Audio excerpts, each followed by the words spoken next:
जगाओ मेरा अंतर निरंकाओ, सद्गुरु ज्योत से ज्योत जगाओ। कर्पूर गौरम करुणावतारम, संसार सारम भुजगेन्द्रहारम, सदा वसन्तं हृदयारविन्दे, भवं भवानी सहितं नमामि।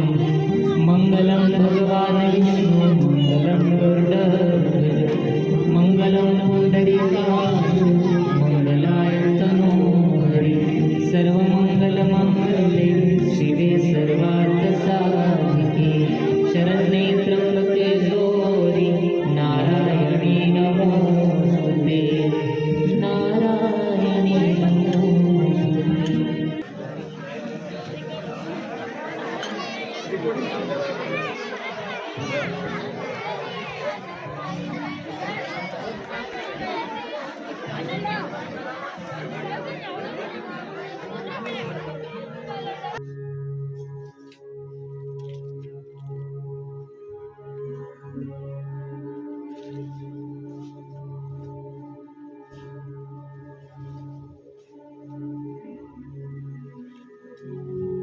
बहुत सुंदर,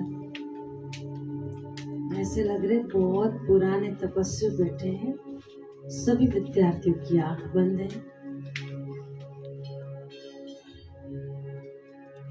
लीजिए फिर से एक बार और गहरा श्वास।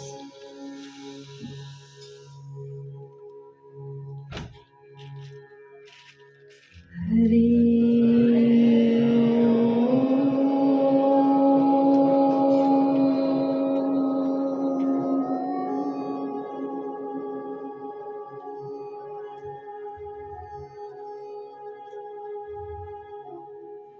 जो जितना शांत बैठे उतना ही वो भीतर से आनंद का, शांति का अनुभव करेगा। जितना हम भीतर से आनंद शांति से लाभान्वित होंगे, उतना ही बाह्य परिस्थितियों में हम सफल होंगे। लीजिए फिर से एक बार गहरा श्वास।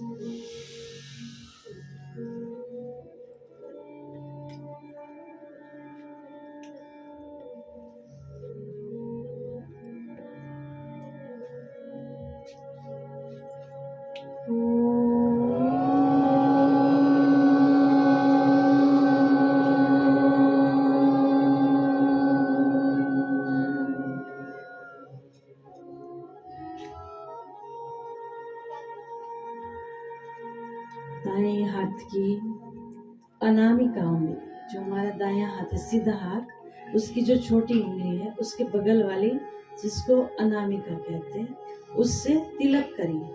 जहाँ तिलक करते हैं वहाँ पे अपने हाथ को ले आइए। सभी विद्यार्थी आंख बंद, बड़े भी, जहाँ हम तिलक करते हैं वहाँ पर श्री गणेश जी के दर्शन करते हुए वंदन करें। विघ्नहर्ता गणेश जी हमारे जीवन में बुद्धि का विकास के साथ साथ निर्विघ्नता से हमारे जीवन में आनंद, शांति और प्रभु की प्रीति आए, इसके लिए गणेश जी को वंदन करें। सभी विद्यार्थी आंख बंद।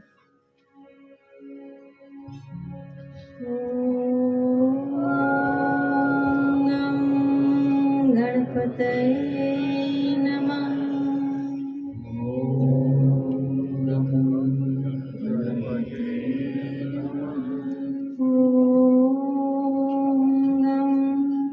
गणपतये नमः।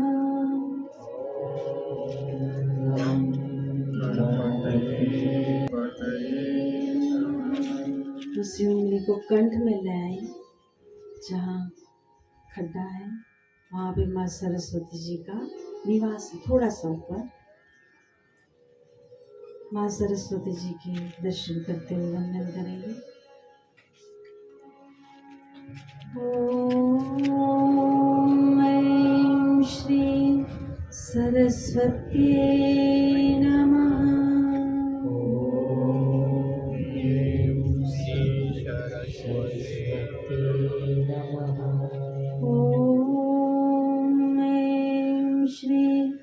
सरस्वती नमः।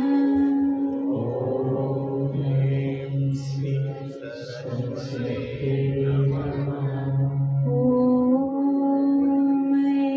श्री सरस्वती नमः।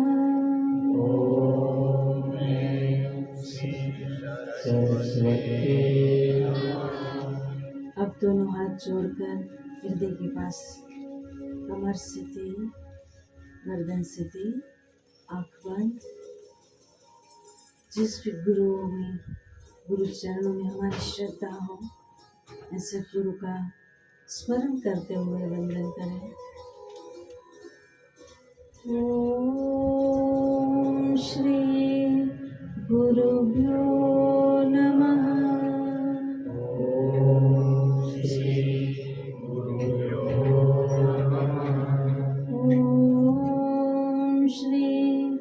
गुरुवे नमः। ओम श्री परम गुरवे नमः।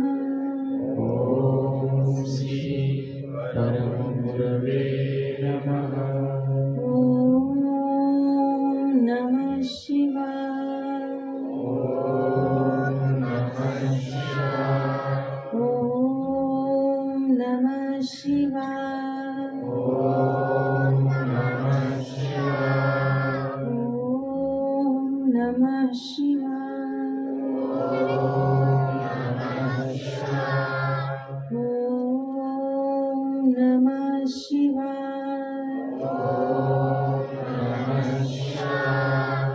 श्री राम जय राम, जय जय राम। श्री राम जय राम, जय जय राम। श्री राम जय राम, जय जय राम।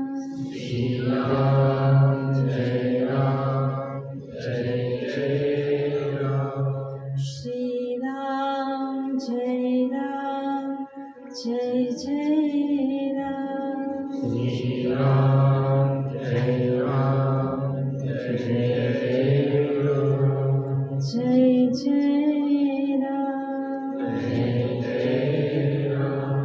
जय जय राम।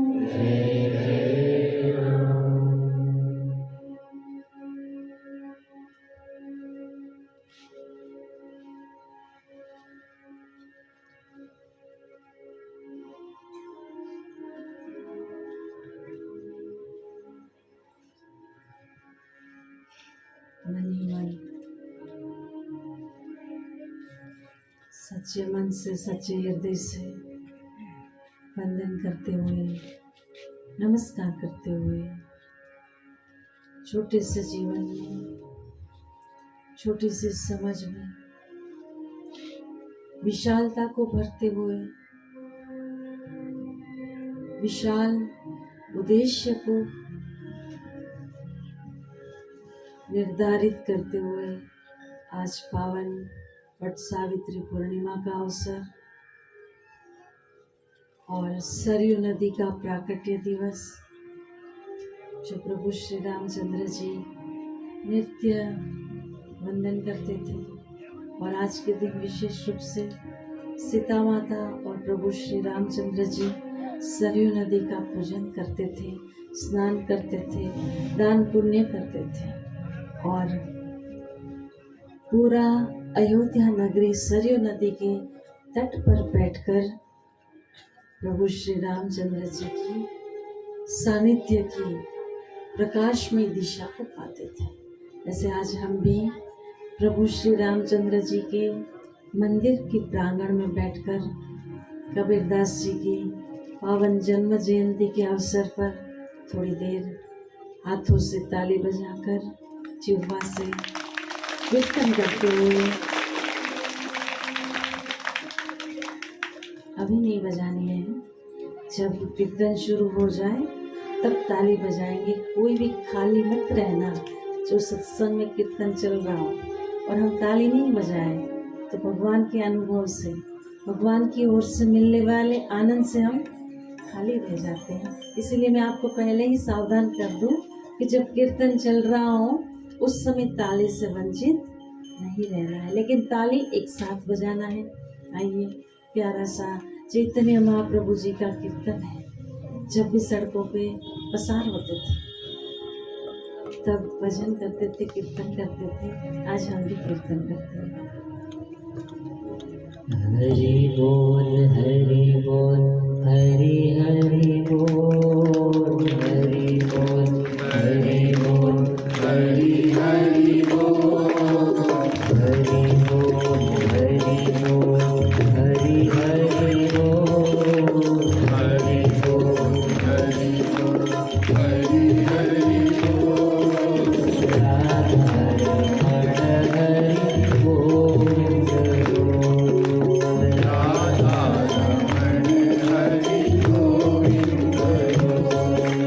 राधा रमण हरि गोविंद बोल, राधा रमण हरि गोविंद बोल, हरि बोल हरि बोल, हरि हरि बोल, हरि बोल हरि बोल हरि हरि बोल,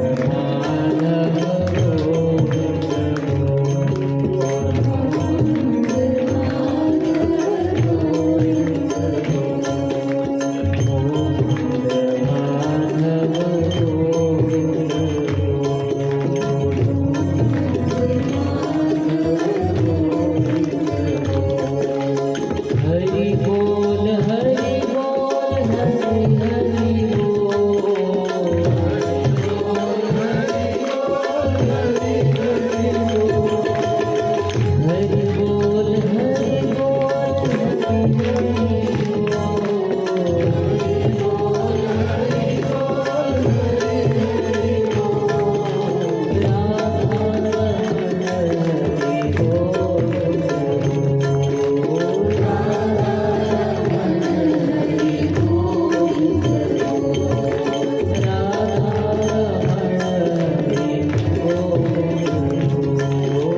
राधा रमण हरि गोविंद बोल, राधा रमण हरि गोविंद बोल, हरि बोल हरि बोल, हरि हरि बोल, हरि बोल हरि बोल हरि हरि बोल, राधा रमण हरि गोविंद बोल, राधा रमण हरि गोविंद बोल, राधा रमण हरि गोविंद बोल, राधा रमण हरि गोविंद बोल। हरि बोल। एक बार चैतन्य महाप्रभु जी ऐसे ही कीर्तन करते हुए गलियों से पसार हो रहे थे। उतने में एक कोने से आवाज आ रही थी, कोई छाछ ले लो रे, कोई छाछ पी लो। सर पे मिट्टी का मटका था और यही ज्येष्ठ मास की गर्मी थी। ठंडी ठंडी छाछ मटका लेकर एक व्यक्ति बेच रहा था छाछ, गिलास भर भर के। रोज का काम था, लेकिन उस दिन भाग्य से चैतन्य महाप्रभु जी से मुलाकात हुई। अब चैतन्य महाप्रभु जी को भी भूख लगी थी, धूप थी, प्यास भी लगी थी और आवाज भी सुनाई दे रही थी। थोड़ा रुक गए। थोड़ी देर में वो छाछ बेचने वाला चैतन्य महाप्रभु जी के साथ हो लिया, निकट आ गया। वो निकट आया तो चैतन्य महाप्रभु जी ने कहा, भाई पिला दे, मुझे भी छाछ पिला दे तेरी। बड़ा खुश हो गया, बोले क्या बात है, आज तो मुझे बहुत ज्यादा घूमना भी नहीं पड़ा और थोड़ी सी देर में अभी तो घर से निकल ही आया हूँ और मुझे ग्राहक मिल रहे हैं। उसने सोचा एक आध 2 गिलास तो पी ही लेंगे, लेकिन चैतन्य महाप्रभु जी कहते रुक जा भाई रुक जा, गिलास में मत निकाल, पूरा का पूरा मटका दे दे। और उसने छाछ बेचने वाले ने मटका दे दिया। और चैतन्य महाप्रभु जी तो छाछ पीते पीते भी हरि बोल भीतर से चल रहा था। सामने वाले व्यक्ति को सुनाई नहीं पड़ रहा था, लेकिन वो हरि बोल की धुन के कारण उस वातावरण कुछ बड़ी दिव्यता की खबर दे रही थी। अच्छा सा लग रहा था, लेकिन उसका उद्देश्य तो था छाछ बेचना, पैसे कमाना। उसको लगा अभी छाछ पी लिए हैं तो मुझे कुछ पैसे दे। लेकिन चैतन्य महाप्रभु जी ने खाली मटका करके पूरा का पूरा मटका पीकर खाली मटका दे दिया। बेचने वाला क्या करता, मांगता, जरूर मांग लिया। उसने कहा बाबा रुकिए, दाम देती जाइए, जो आपने छाछ पिया है उसके पैसे दीजिए। अब चैतन्य महाप्रभु जी कहते हम तो रहे साधु, हम तो रहे महात्मा जन, हमारे पास तेरे को चाहिए वो धन तो नहीं है, मेरे पास तो कुछ और धन है। तब उस छाछ बेचने वाले ने सोचा क्या पता कौन सा धन होगा, कोई सोना मोहरे होगी, कुछ मुद्राएं होंगी, क्या पता। लेकिन चैतन्य महाप्रभु जी बोले जो तू सोच रहा है वो भी नहीं है, कुछ और ही है, चल मेरे साथ, मैं जो बोलूँ वो तू करता चल। उसको भी लगा कि चलो आगे जाके मुझे बहुत सारा धन मिलेगा, अभी जो बोल रहे वो बोलो। बोले ले हरि बोल। और ऐसे करते करते करते उसको हरि बोलना सिखा दिया, जैसे आप बोल रहे हो। हरि बोल हरि बोल हरि हरि बोल हरि बोल हरि बोल हरि हरि बोल हरि बोल हरि बोल हरि हरि बोल हरि बोल हरि बोल हरि हरि बोल रमण हरि बोल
मटके को बजाते हुए चल रहा है। और आज चढ़ गया था उसको भी नशा, हरि नाम की प्याली का नशा। भूल गया कि मुझे कौन सा दाम भी लेना है, मैं पैसे लेने के लिए पीछे घूम रहा हूँ। अब आज मस्ती के साथ चला जा रहा था, चल रहा चले आगे आगे चैतन्य महाप्रभु जी लंबी लंबी भुजाएं, लंबे लंबे हाथ और बड़ी बड़ी पैरों की जगह बनाते हुए नाच रहे थे, कीर्तन कर रहे थे, जैसे आप लोग कर रहे हैं। दोनों हाथ ऊपर करते हुए चैतन्य महाप्रभु जी तो एकाकार हुए थे परमात्मा के साथ। और छाछ बेचने वाला भी अब मटका छोड़कर दोनों हाथ ऊपर करते हुए हरि बोल हरि बोल हरि बोल हरि बोल हरि बोल हरि बोल हरि बोल हरि बोल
आज हमें भी ऐसा नशा मिला है हरि नाम का।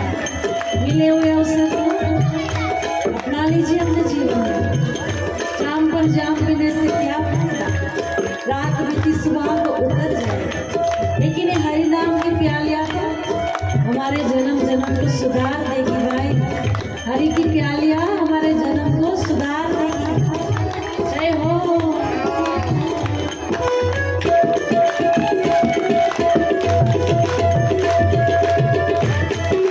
पीछे जो भाई बैठे उनसे भी कहूँ, ताली बजाते हो कीर्तन करने से ऐसा तो नहीं है, गरीब विराजमान है। बजाइए दोनों हाथों से ताली प्यार से।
ऐसे ही आज छाछ बेचने वाले व्यापारी को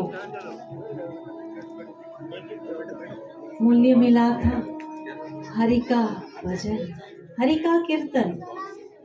एक बार हरि के कीर्तन में लगते लगते सारी की सारी झंझटों से छूटकर चैतन्य महाप्रभु जी के संग हो गया वो व्यक्ति। कहते कि छोटे छोटे फूलों को बहुत भारी संख्या में इकट्ठा करते हैं तो एक गुलदस्ता बन जाता है। क्या बन जाता है विद्यार्थी?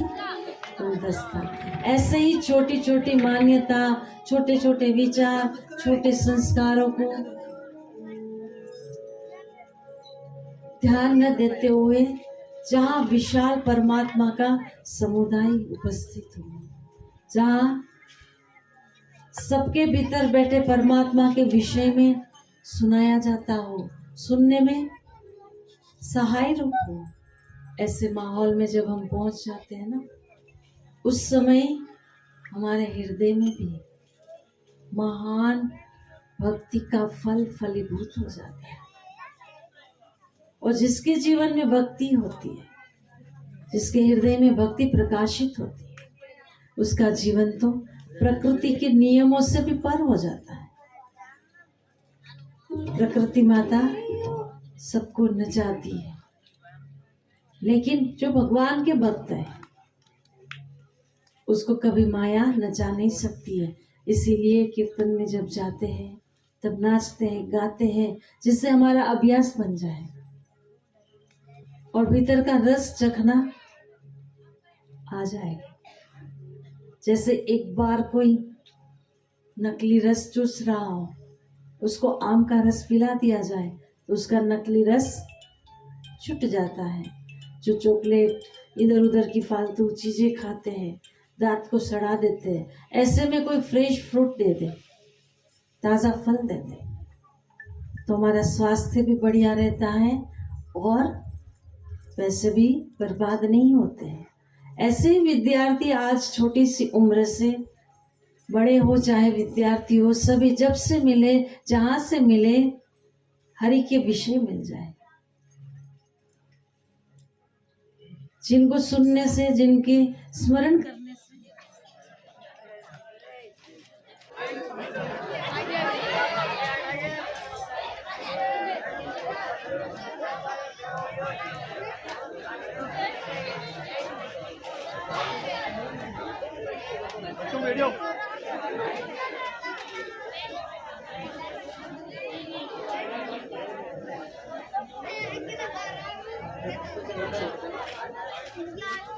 आनंद है कि लाइट गई तो भी आनंद है और आ भी गई तो भी आनंद है। एक राजा थे,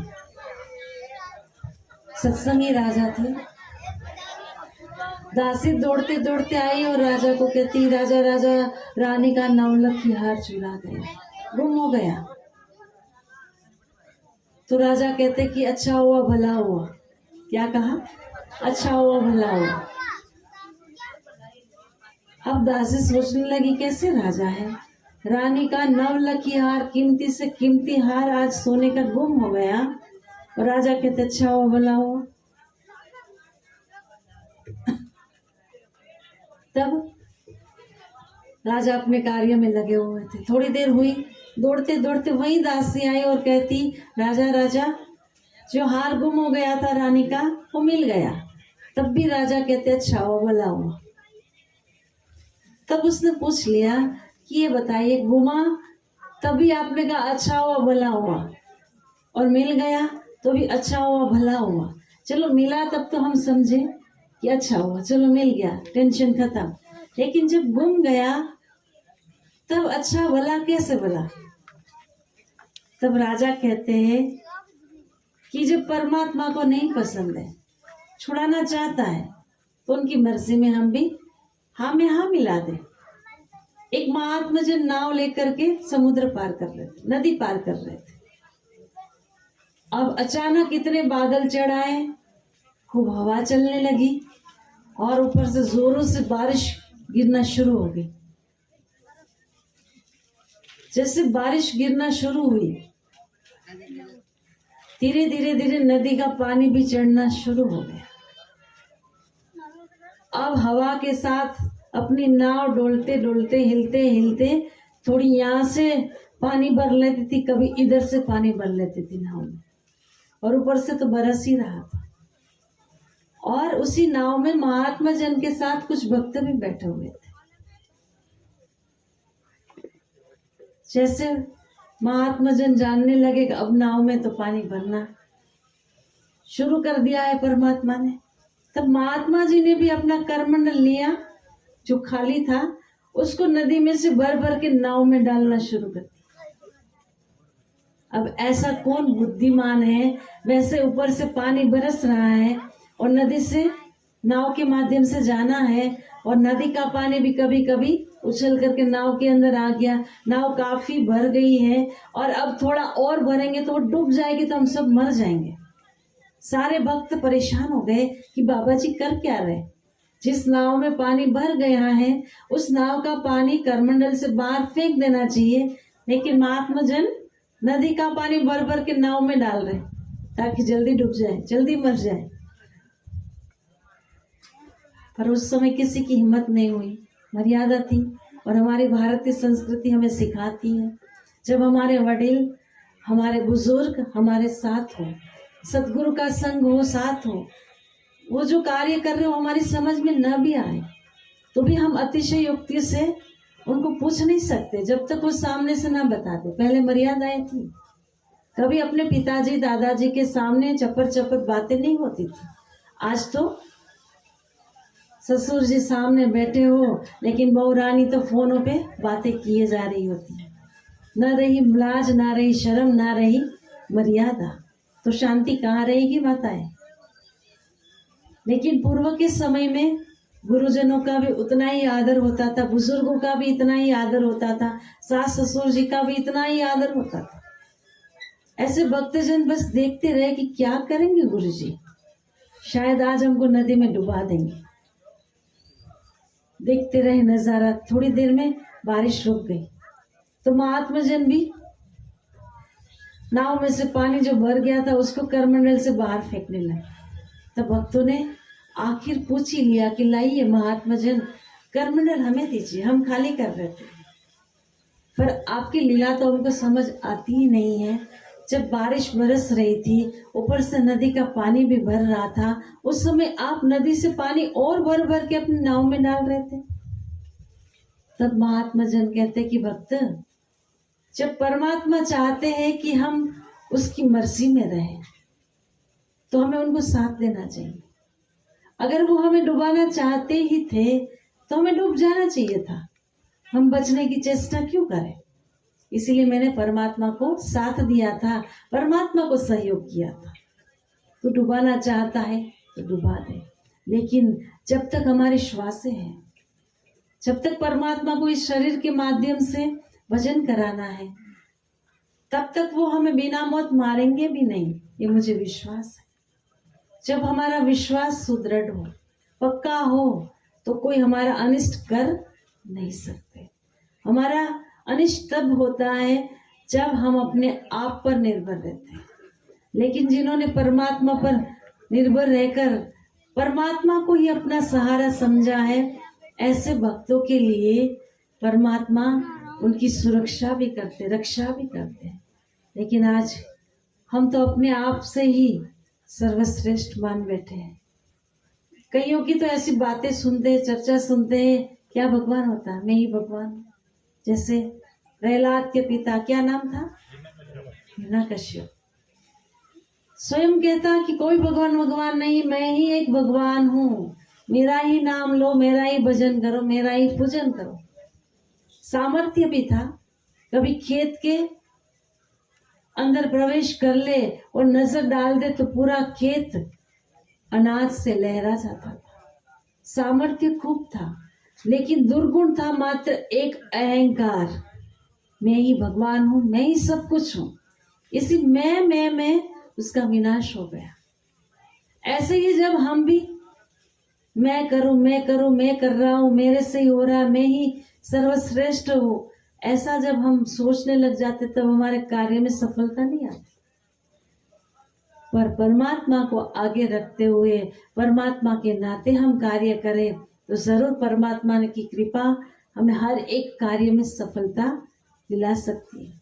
विद्यार्थी अगर स्कूलों में जाता है तो सर्वप्रथम विद्या आरंभ करने से पहले इष्ट देव गुरुदेव को वंदन करें, श्री गणेश जी को याद करें, प्रणाम करें। चाहे विद्यार्थी काल का हो, चाहे बड़ों का अवसर का हो, कोई भी कार्य शुरू करने से पहले सर्वप्रथम वंदन किया जाता है श्री गणेश जी को। जब समुद्र मंथन हो रहा था, आप सब सुने होंगे ना, श्रीमद् भागवत महापुराण में प्रसंग आता है, जब समुद्र मंथन हो रहा था तब विंध्याचल पर्वत को मथनी बनाया था, और उसको मथने के लिए रस्सी किसकी बनाई थी, सर्प की, शेषनाग की। एक तरफ देव, एक तरफ कौन थे, बोलिए ना माताएं, नींद तो नहीं आ रही है पक्का।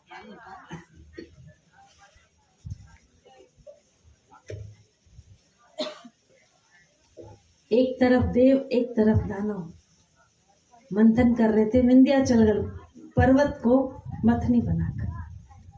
थोड़ी देर हुई ना हुई, पर्वत उसी समुद्र में धंस रहा था, डूबने लगा। तब देवों को टेंशन हो गई, दानवों को भी परेशानी हुई, क्या हो गया, क्या करना चाहिए, कहां जाए।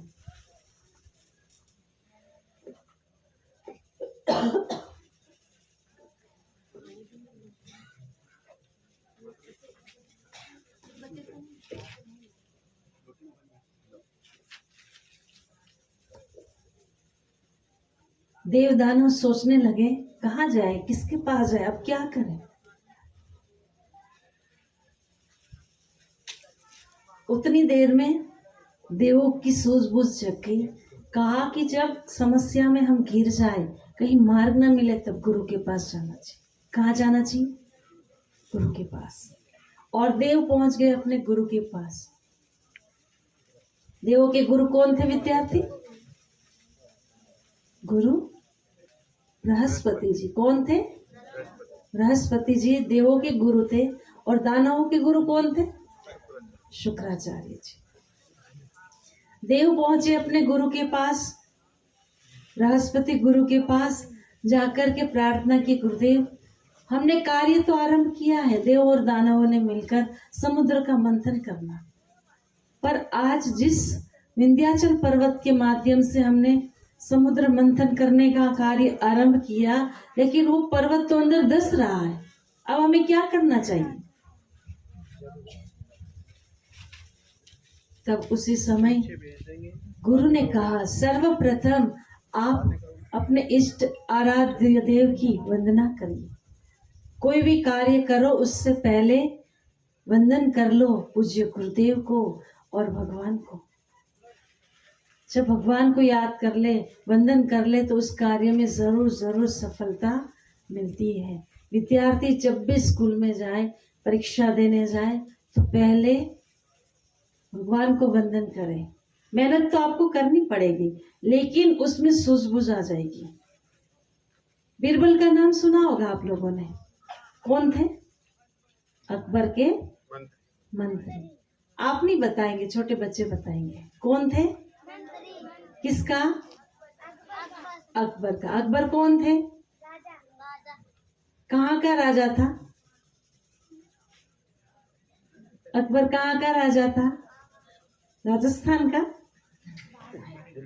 मध्य प्रदेश का? कहाँ का था?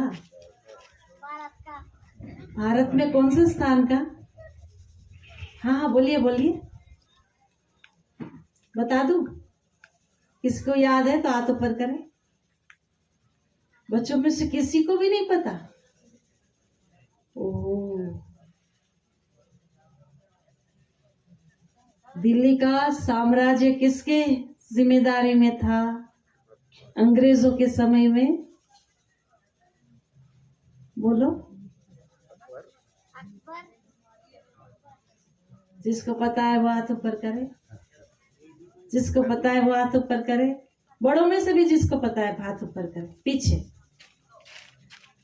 और किसी को? और किसी को पता है क्या? किसी को भी नहीं पता?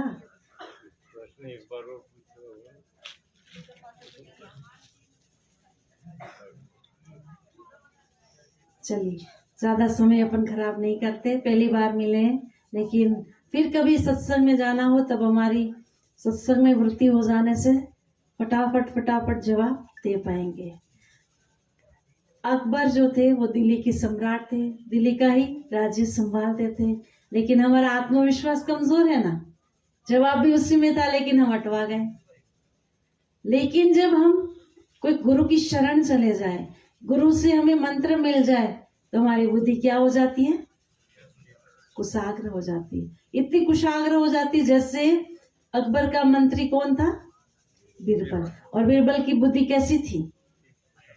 कैसी थी? कुशाग्र।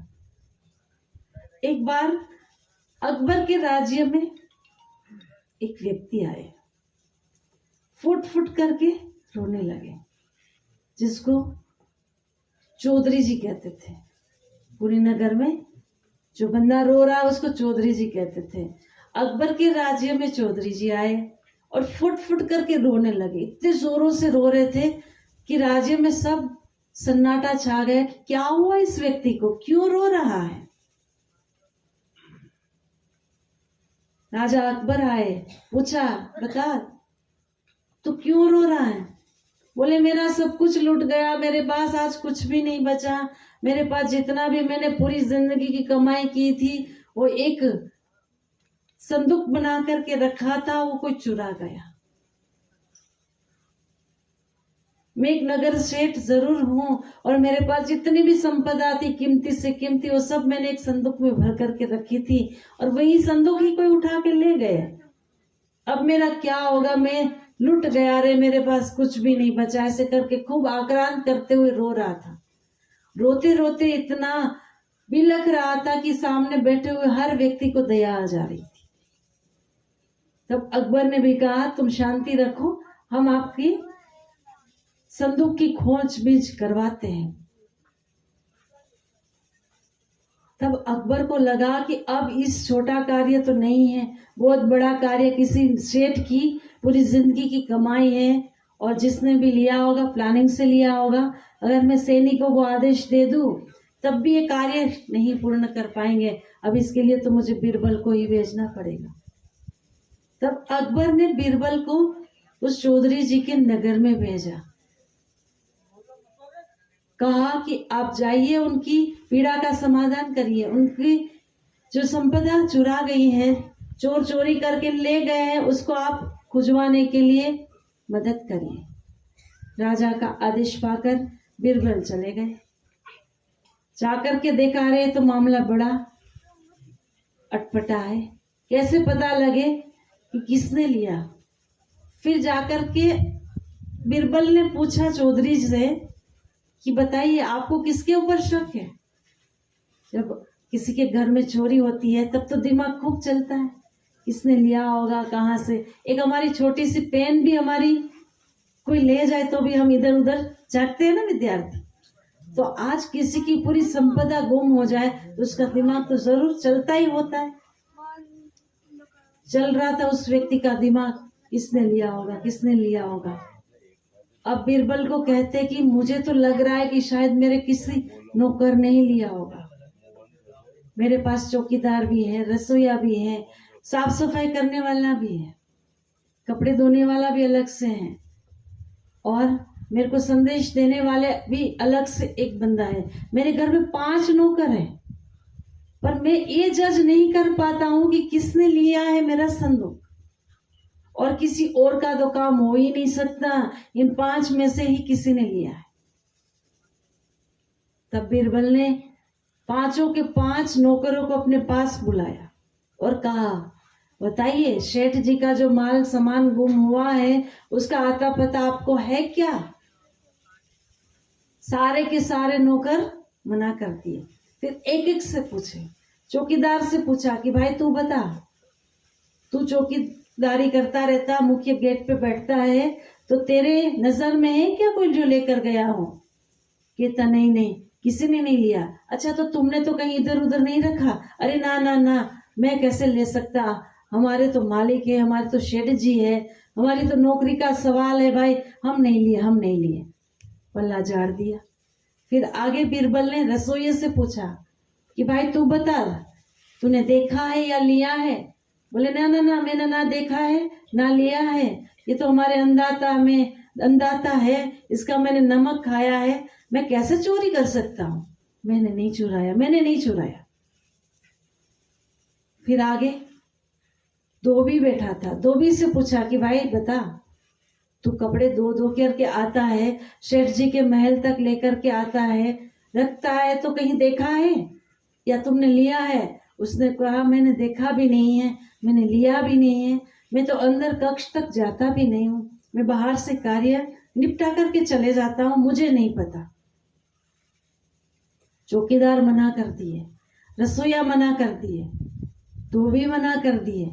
तब साफ सफाई वाले से बुलाया गया, क्योंकि घर के भीतर तो साफ सफाई वाले जाता है, तो शायद उसको कुछ पता हो, या फिर उसने ही ले लिया हो, आज राज सत्ता का भय के कारण भी अपनी गलती को स्वीकार कर ले। बीरबल ने पूछा कि भाई बता संदूक के विषय में। उसने भी सच्चे हृदय से कहा ना ना ना, न तो मैंने नजर में आई, न तो मैंने उठाई है भाई। मैं साफ सफाई जरूर करता हूँ, लेकिन इतना ही काम करता हूँ जितना मेरी जिम्मे में आया है। जब शेठ जी जिस दिन मुझे कहे, शेठानी जिस दिन मेरे सर पे रहे, उसी दिन मैं एक्स्ट्रा काम में हाथ डालता हूँ, नहीं तो मैं एक दरवाजे को भी पोछा अलग से नहीं लगाता। जितना मेरा कार्य है उतना करके मैं निकल जाता हूँ। अब बचा माली जो बगीचे का काम करते थे। 5वां माली को बुलाया गया और पूछा गया कि बता, तू पुष्प लेकर आता है तो कभी राजा सुबह मंदिर में पूजा कर रहा हो, या शेठानी कहीं बैठी हो, शेठ शेठानी नहीं हो, और किसी ने उठाते तूने देखा हो, या स्वयं ने उठा लिया हो तो भी बता। तब माली भी कहता कि ना प्रभु ना, मैंने तो अपना जीवन इतना हल्का रखा है, इतना सुवासित रखा है कि मैंने तो अपने परिवार में रहना ही बंद कर दिया है। अगर मैं परिवार बसाऊं तब तो मेरे की सारी जिम्मेदारियां बन जाए।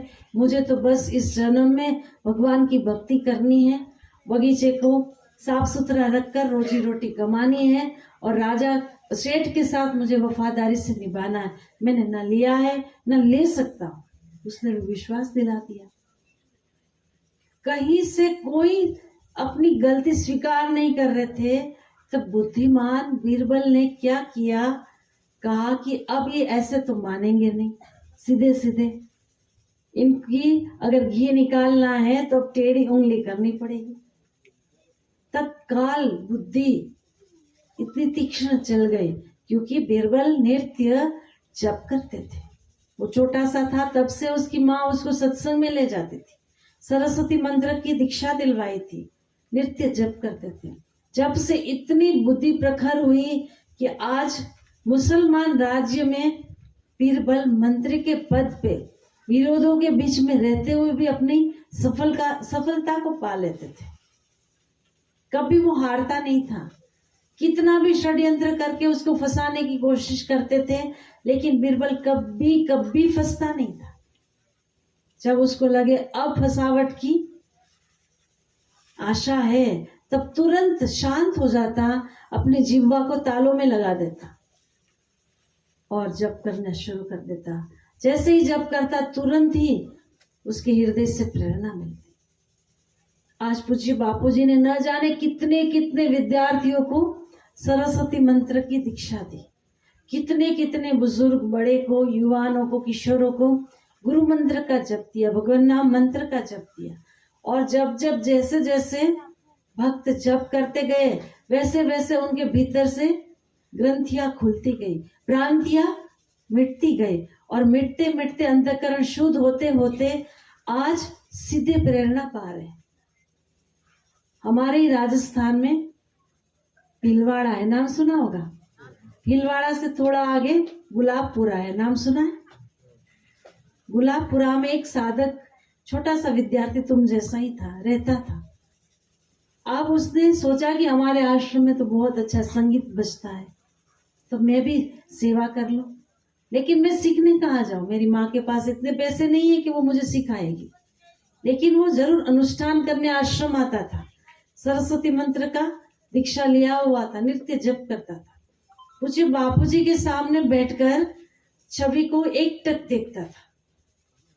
जब अपलक नेत्रों से एकटक देखते देखते बापूजी से कहते थे, गुरुदेव मुझे तो संगीत शिक्षा प्राप्त करनी है और मुझे कुछ वाद्य यंत्र बजाना है, अब आप बताओ मुझे कौन सा यंत्र बजाना है और मैं कहाँ से सीखूं। अब सीखने जाओ, इतने पैसे भी मेरे पास नहीं है, ना ही मेरे पास इतना समय है। अब आप ही मेरे गुरु बन जाओ और आप ही मुझे सिखाओ। बापूजी के सामने बैठकर एकटक देखता था, देखते देखते कहते थे, अब इसको मैं कैसे बजाऊं, इस भजन को मैं कैसे बजाऊं। ऐसे करते करते वो शांत बैठ जाता, तो अंदर से प्रेरणा मिलती थी।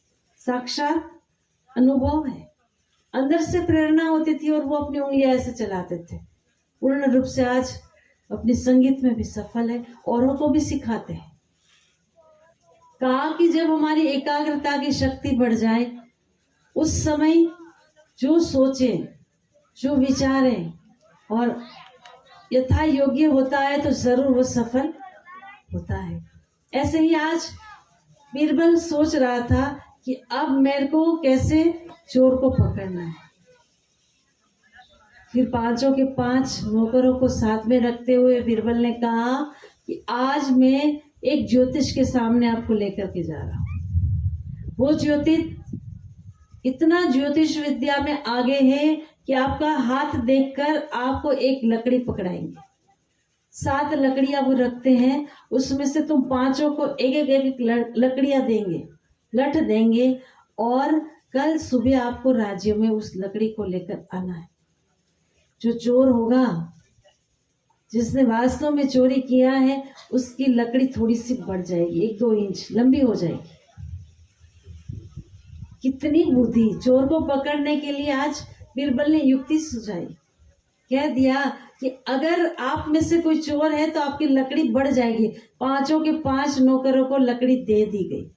सुबह राज्य में बुलाया, उसमें से जिसने चोरी किया था उसको रात में नींद भी नहीं आई, और उसने क्या किया कि मेरी तो सुबह होते होते लकड़ी बढ़ जाएगी, तो मैं अभी से काट के चला जाता। जब कोई गलती करता है तो उसको भय होता है, और वो भय को छुपाने के लिए, अपनी चोरी को छुपाने के लिए वो कुछ भी करता है। तो आज उसने 1.5-2 इंच लकड़ी को काट दिया।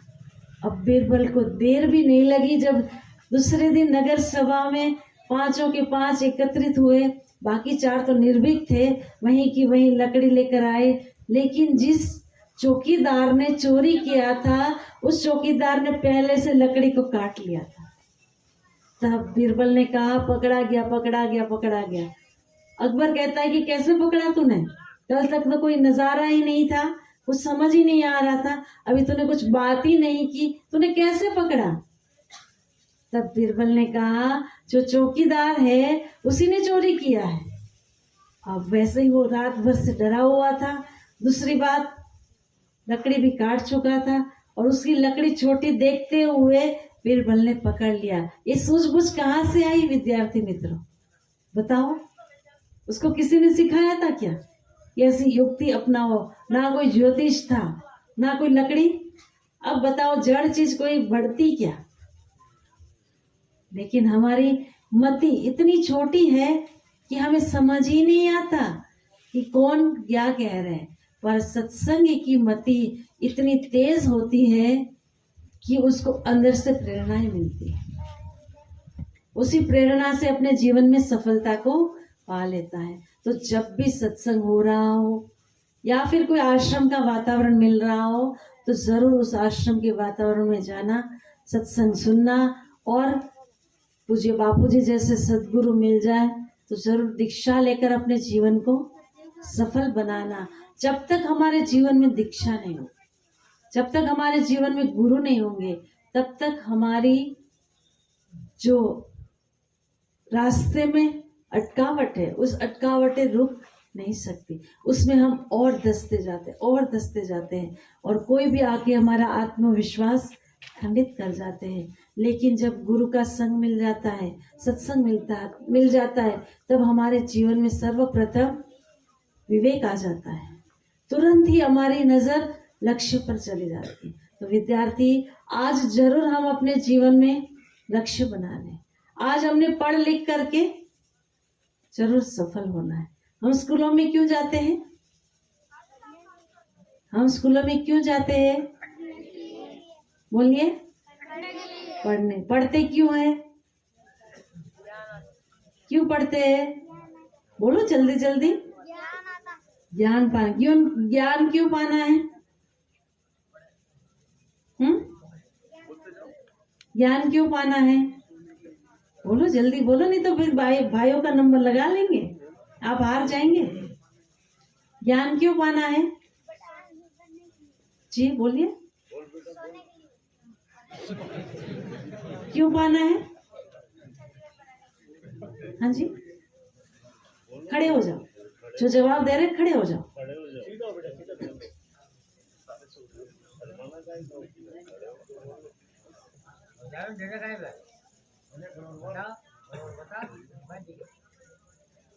ये विद्यार्थी को नींद में, नशे में है। नींद आ रही है? बताओ, नींद आ रही है?